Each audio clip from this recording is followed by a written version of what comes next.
of resistivity.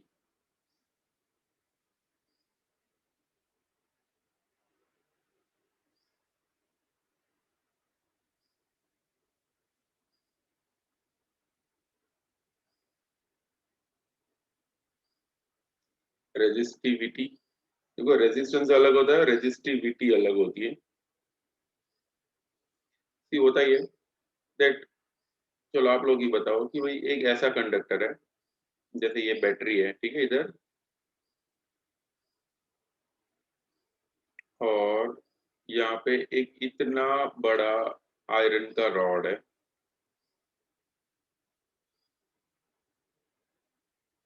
और दूसरे case में आयरन का रॉड छोटा है।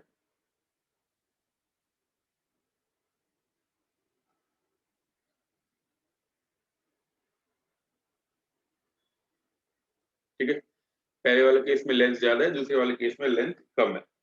तो किस केस में रेजिस्टेंस ज्यादा होगा, फर्स्ट वाले केस में रेजिस्टेंस ज्यादा है या सेकंड वाले केस में?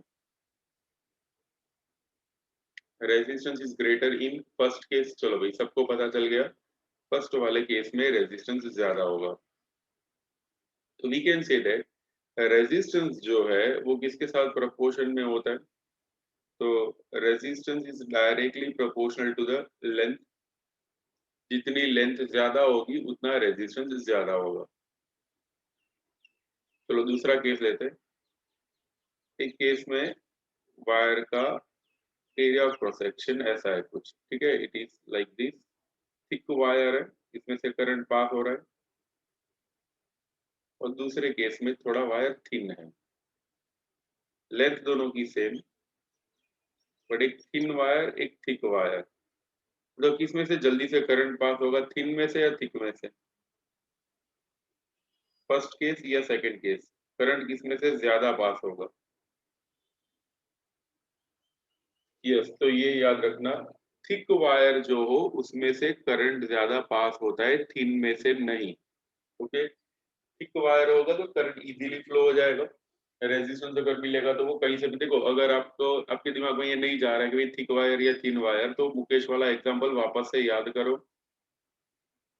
मुकेश अपने घर से स्कूल जा रहा था, मान लो मुकेश के लिए एक रास्ता ऐसा है, ठीक है, और यहाँ पे रिक्शा वाले हैं सब, और मुकेश बचता हुआ जा रहा है सबसे। ओके, और दूसरा वाला रास्ता ऐसा है, थोड़ा बड़ा, ठीक है, इसमें भी रिक्शा वाले, ठीक है, इसमें भी मुकेश ऐसे बचता हुआ जा रहा है। तो कौन से केस में रेजिस्टेंस कम पड़ेगा? तो देखो दूसरा वाला रास्ता है, उसमें उसको थोड़ा ज्यादा कहीं से कट लगानी हो तो वो लगा सकता है, ठीक है। ये वाला अगर मान लो रास्ता और भी बदला हो, ठीक है, तो फिर वो जल्दी से नहीं जा पाएगा, तो ऐसा याद रखना। सो वी कैन से जितना एरिया ऑफ क्रॉस सेक्शन ज्यादा होगा उतना रेजिस्टेंस कम होगा। Okay, area of cross section ज्यादा, रेजिस्टेंस कम, तो we can write R is inversely proportional to A. अगर दोनों इक्वेशंस को मिला देते तो क्या होगा, R is proportional to L by A. If you remove proportionality sign, एक कांस्टेंट रखना पड़ता है, उस कांस्टेंट को बोलते हैं रो। रो यहाँ पे होता है रेजिस्टिविटी।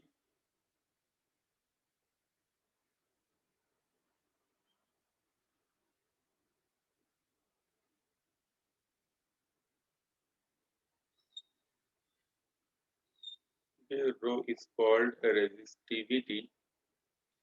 तो रेजिस्टिविटी का फॉर्मूला बन जाएगा rho is equal to R A by L.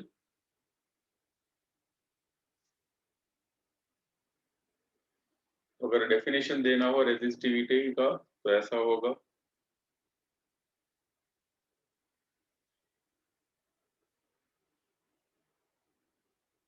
Resistance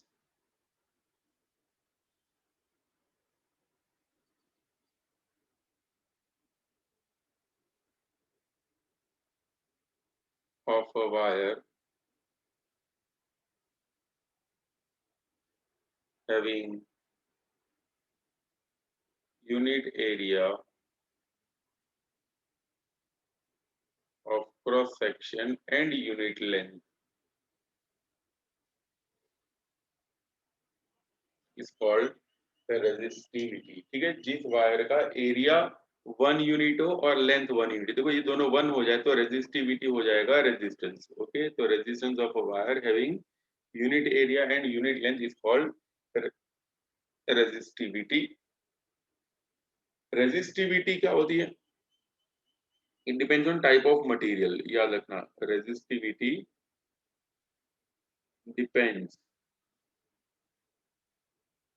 on type of material,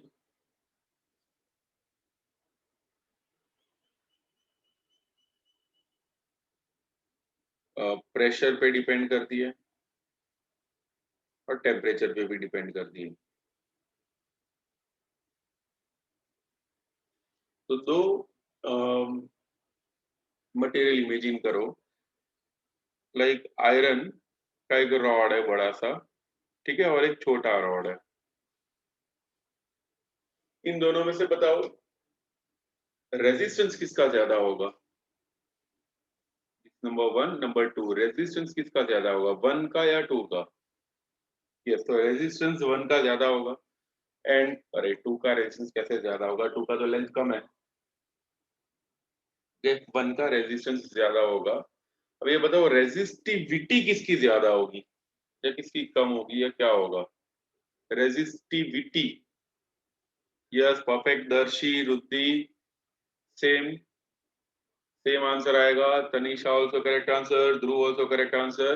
resistivity दोनों की सेम होगी। ठीक है, रेजिस्टिविटी डिपेंड्स ऑन, अभी मैंने लिखवाया टाइप ऑफ मटेरियल, लिखा हुआ है ना, देखो resistivity depends on type of material. अगर टाइप ऑफ मटेरियल सेम होगा, रेजिस्टिविटी दोनों की सेम होगी। ठीक है, रेजिस्टेंस भले अलग हो सकता है, बट अगर टाइप ऑफ मटेरियल सेम हो तो रेजिस्टिविटी सेम ही होगी।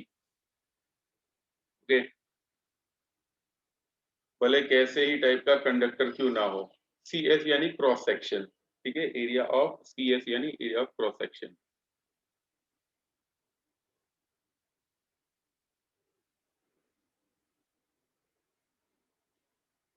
याद रखना वो रेजिस्टिविटी टाइप ऑफ मटेरियल पे, टेम्परेचर पे और प्रेशर पे डिपेंड करती है।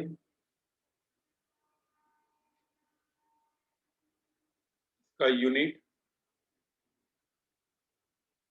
पहले लिख लो, इसके बाद उसका यूनिट है डायमेंशनल फॉर्मूला कराता हूँ। Write it down, then raise your hand. Conductivity का सिंबल होता है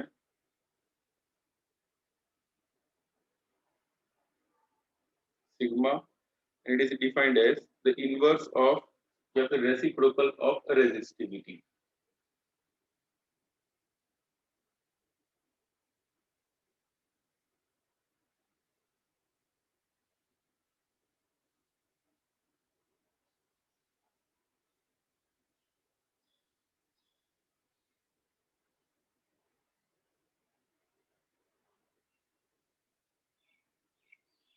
reciprocal of resistivity is called conductivity, यानी सिग्मा इज इक्वल टू क्या होगा, 1/रो।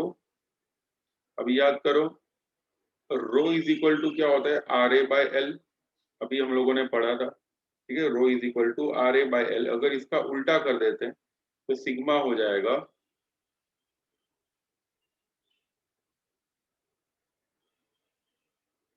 L/RA। ठीक है, this is the formula for sigma, that is conductivity. ठीक है, L/RA। इसका यूनिट होगा,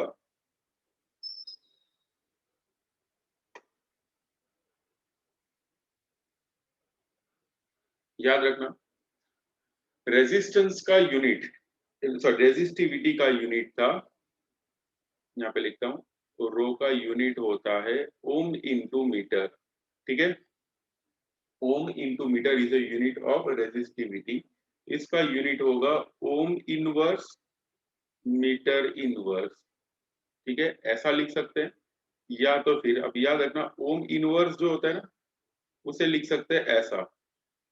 ठीक है, ओम इनवर्स को ये बोलते हैं, इसे बोलते हैं मो। क्या बोलते हैं? इट इज कॉल्ड मो। देखो, अगर ऐसा हो तो उसका मीनिंग होता है OHM, ओम यानी रेजिस्टेंस। बट ऐसा हो तो उसे बोलते हैं कंडक्टेंस, MHO, उल्टा कर देना है, MHO, मो। Okay, mho is the unit of conductance. तो अगर ऐसा हो ओम इनवर्स तो उसे बोलते हैं मो। ठीक है, बाकी सब में ऐसा नहीं होता, इसमें ही ऐसा होता है। तो इसका यूनिट होगा ओम इनवर्स, मीटर इनवर्स, या फिर बोल सकते हैं मो मीटर इनवर्स। मीटर इनवर्स को मीटर इनवर्स, इसको फिर ऐसा डब्ल्यू मत कर देना, मीटर एम का उल्टा। ठीक है, इसको ऐसे ही रखना है। इसका यूनिट ये होगा, इसका डायमेंशनल फॉर्मूला जो रेजिस्टिविटी का था उससे एग्जैक्टली उल्टा, ये सब जो लिखा हुआ है ना उसको उल्टा करके लिखना है। यानी M1 की जगह -1 कर देना है, L3 की जगह -3 कर देना है, T-3 की जगह +3 कर देना है, और A-2 की जगह +2। तो इसका डायमेंशनल फॉर्मूला होगा M-1 L-3 T3A2। The other height, this also depends on, इस पे डिपेंड करता है, depends on type of material,